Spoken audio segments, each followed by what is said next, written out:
lipstick on.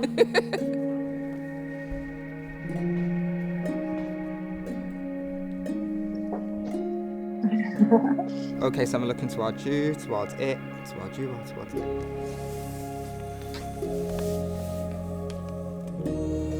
Hi Michaela, can you hear us okay now?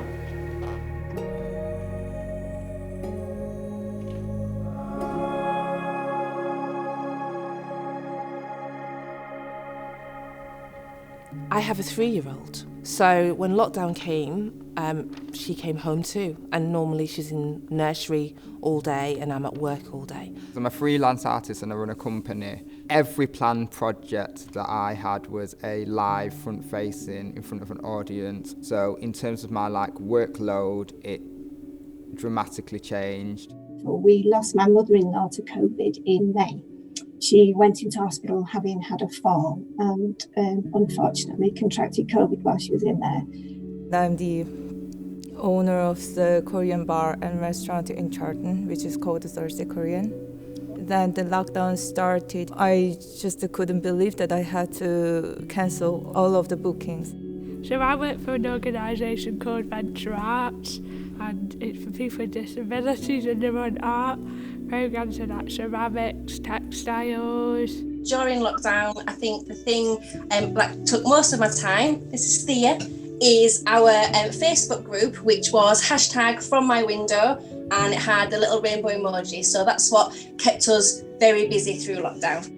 We sell things that people want and need. Like if your tap's leaking, you need to fix your tap. But if you want to paint a room, you paint a room. I think a lot of people have said we've kept them sane during lockdown. I was selling the biggest show at the time, and then I got a phone call from the biggest show office saying, "How many mags have you got left?" I said, "Well, I've just sold out." She said, "Well, that's good because we've just gone into lockdown." My social life didn't really change. I got closer to my children. I got a 15-year-old and an 11-year-old. I've got an 83-year-old dad who was shop for, so I wasn't really seeing him apart from delivering the shopping, which was a bit sad. He only lives around the corner.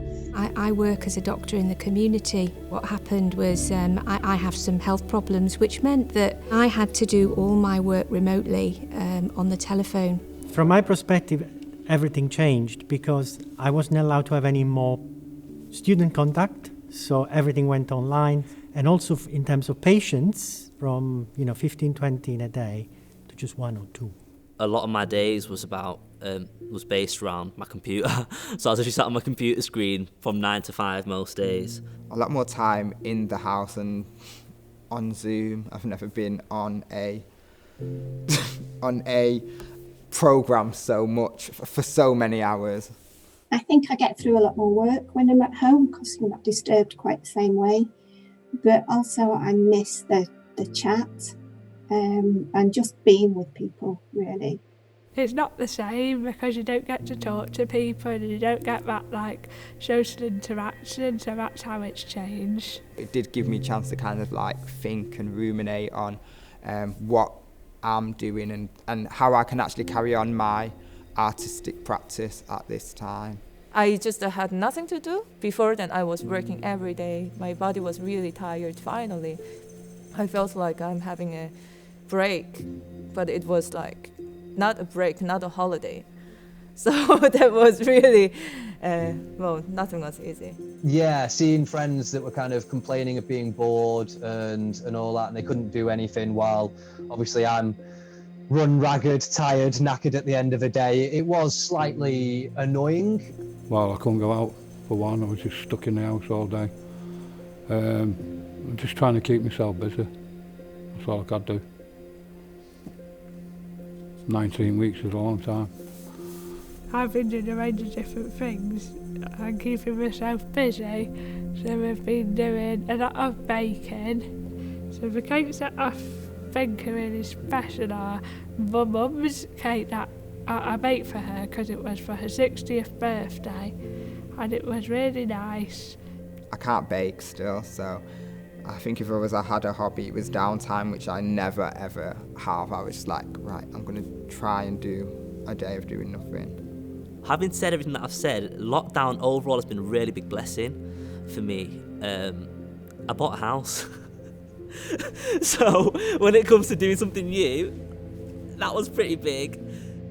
Before lockdown, I had no interest in gardening whatsoever. My garden was like a desert, grass where there should be soil and soil where there should be grass. It was awful. So in the weekends, I did gardening and I've totally transformed my garden. During lockdown, at first we had to, sounds weird because she's my daughter, but we had to get to know each other. One of my main concerns about my little Delaney was she never spoke. She was amazing at non-verbal communication, but she would never speak. I was in the kitchen and she came in and she went, "Mum, can I have apple juice?" And I was like, who said that? Literally went to phone everyone and say, "She said apple juice." There was a lot of guilt because I had some colleagues who were still in work, and obviously they were dealing with all kinds of things and heavy workloads and lots of stress. And because we work out in communities and with young people, they were picking up the stress of other people and having to deal with that.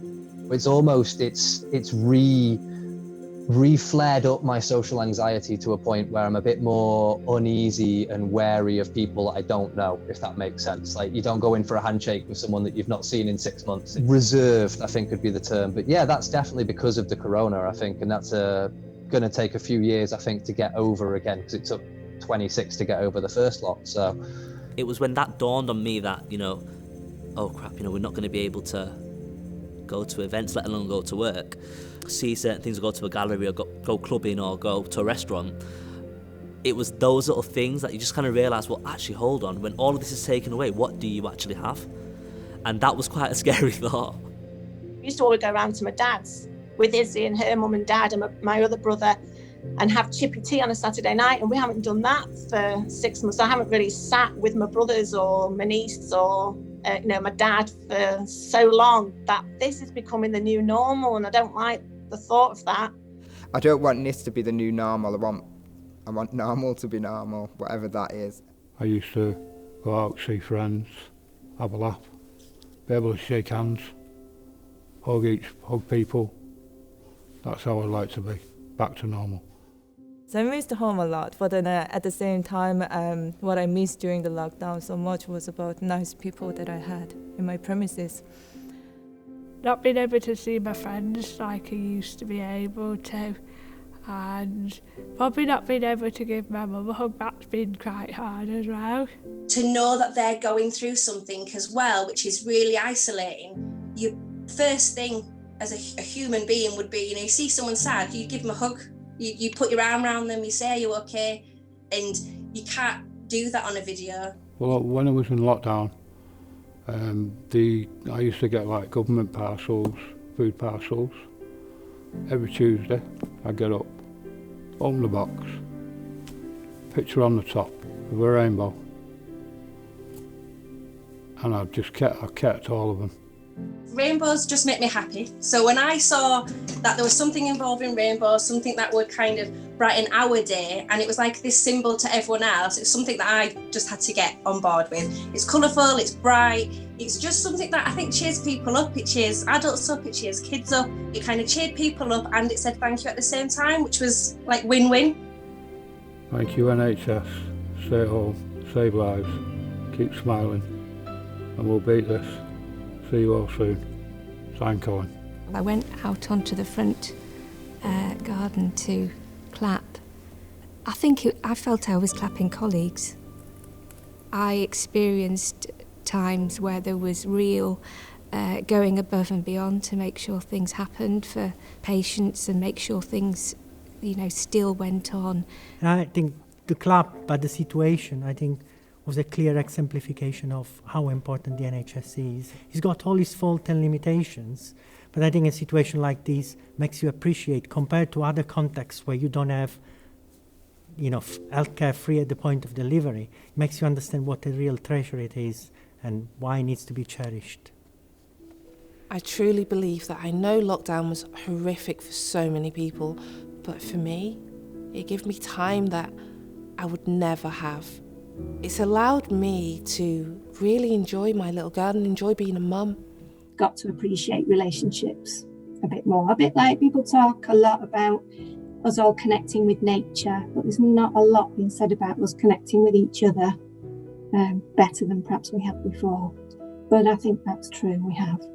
I guess the main thing that people have got to remember is they're not in it on their own. Everyone's going through different things, and even if they're dealing with it in their own way, it's good to know that other people are going through the same kind of stuff. It helps you to not feel isolated in a time that everyone is being isolated.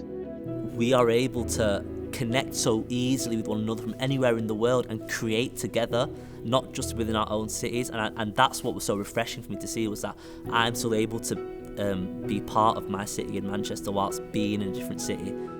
Let's remember the different phases that we've been through, because before long it'll just be a blur and we'll just remember the pain of it all. But as you've pointed out with some of your questions, we have to look at what we got from it that is useful and helpful, and some of the fun, the coming together and just instead of crying, laughing together, but just remembering that connection that we have with each other as well.